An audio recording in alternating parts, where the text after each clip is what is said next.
Hai semua, Assalamualaikum. Jumpa lagi di Dapur Kak Nis di mana kita memasak berbagai juara menggunakan Thermomix.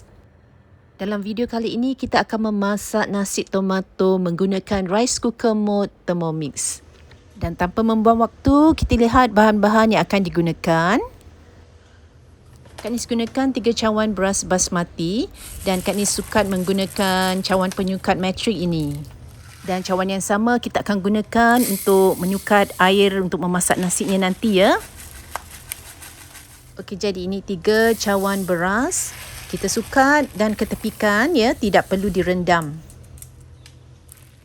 Susu sejat gunakan dalam setengah cawan dan air secukupnya ya. Cara menyukat air nanti Kak Nis akan tunjukkan. Bahan-bahan untuk dikisar, 2 batang cili merah, 3 ulas bawang putih, 2 cm halia dan 1 ulas bawang besar. Lagi 1 ulas bawang besar anggaran 120 gram kita hiriskan. 1 lembar daun pandan kita simpulkan, 5 biji buah pelaga, 6 kuntum bunga cengkeh dan 5 cm kayu manis. 2 biji buah tomato juga kita hiriskan, setengah cawan daun pudina, 2 sudu besar sos tomato dan 1 tin kecil tomato paste atau tomato puree. Secukup minyak masak dan sedikit minyak sapi. Dan bahan perasanya ialah 3 sudu teh garam, 1 cube stok ayam dan 1 sudu makan rempah biryani.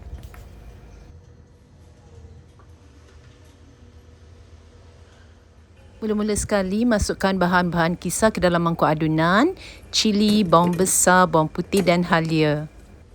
Kisar selama 30 saat speed 10. Bahan kisar ni kita keluarkan dari mangkuk adunan, alihkan ke tempat lain. Mangkuk adunan tidak perlu dicuci, kita gunakan untuk menggoreng bawang ikut resipi Cookie Dough Crispy Shallots and Shallots Oil. Di sini kita disuruh masukkan 3,5 ounce minyak masak. Kak Nis masukkan dalam 1 sudu makan minyak sapi dahulu. Kemudian selebihnya baru kita masukkan minyak masak sehingga ke 3,5 ounce. Kemudian seperti yang diarahkan, masukkan bawang hiris dan ikut saja langkah-langkah yang diberikan untuk menggoreng bawang sehingga coklat keemasan menggunakan high temperature. Bawang sudah kuning dan sekarang kita masukkan bahan yang telah dikisar tadi. Masukkan juga daun pandan, pelaga, cengkeh dan kayu manis.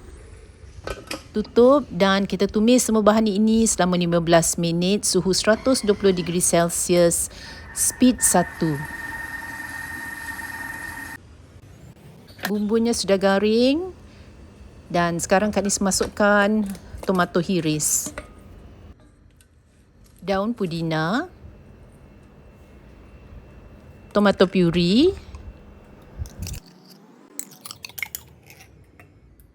dua sudu besar sos tomato. Masukkan juga garam, cube ayam dan rempah biryani. Dan tumis lagi 10 minit sehingga pecah minyak. Rempah tumis sudah pun siap dan sekarang kita sukat air untuk memasak nasi. Untuk 1 cawan beras, Kak Nis gunakan 1,5 campur 1/3 cawan air. Jadi 3 secawan beras, airnya mesti gunakan 5,5 cawan. Jadi Kak Nis sukat dahulu susu cair, lebih kurang dalam setengah cawan. Kemudian penuhkan dengan air. Ini sudah 1 cawan, jadi kita perlukan lagi 4,5 cawan air.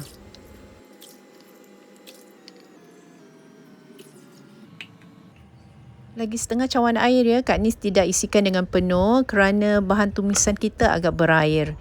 Jadi isi dalam separuh paras sudah cukup. Air yang disukai ini kita masukkan ke dalam mangkuk adunan. Dan sekarang kita akan didihkan air ini dahulu menggunakan kettle mode 100 degree Celsius. Untuk mendapatkan nasi yang cantik masaknya, airnya perlu panas. Sebaiknya dididihkan dahulu sebelum dimasukkan beras. Jadi sementara menunggu air mendidih, kita boleh cuci beras ya, kosek sehingga airnya jernih dan toskan. Dan bila air sudah mendidih, kita masukkan beras ke dalam mangkuk adunan.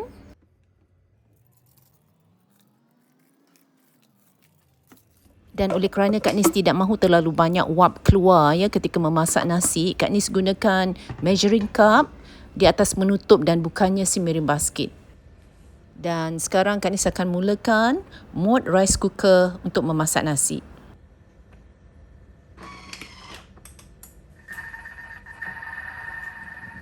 Untuk bahan taburan hiasan di atas nasi, Kak Nis ada kacang gajus yang siap dibakar, bawang goreng dan juga kismis. Kak Nis suka gaulkan kismis dengan 1 sudu makan air mawar supaya nasi dia ada wangi-wangi sikit.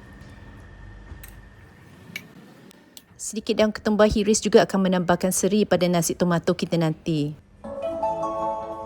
Mode rice cooker sudah pun tamat, tetapi kita disarankan Thermomix agar diamkan nasi di dalam mangkuk adunan selama lebih kurang lagi 15 minit supaya beras dapat meresap kelembapan dengan lebih rata lagi. Sekarang sudah boleh keluarkan nasi. Kak Nis gunakan garfu dan gemburkan ya dari tepi mangkuk adunan, gemburkan nasi. Kemudian barulah Kak Nis alihkan nasi ini ke dalam bekas hidangan. Lakukan dengan hati-hati ya agar nasi kita yang panjang ini tidak patah. Kak Nis teruskan menggembur nasi dengan garfu untuk keluarkan nasi dari mangkuk adunan. Dan bila tiba di bahagian paling bawah dekat dengan mata pisau, Kak Nis akan terbalikkan mangkuk adunan. Buka bahagian base mangkuk adunan dan lepaskan mata pisau. Nasi di bahagian dasar mangkuk adunan juga akan terlepas sama dengan mata pisau. Taburkan dengan gajus yang sudah dibakar, kismis, hirisan daun ketumbar dan bawang goreng. Siap untuk dihidang. Nasi tomato ini enak sekali dihidang dengan lauk-lauk seperti daging masak kicap atau ayam masak merah. Ianya memang amat menyelerakan. Jadi anda jangan terlepas mencuba resipi nasi tomato rice cooker Thermomix dari Kak Nis Kitchen ini ya. Dan dengan ini, sekian dulu dari Kak Nis. Sehingga berjumpa lagi di lain waktu dengan resipi yang baru insya-Allah. Bye.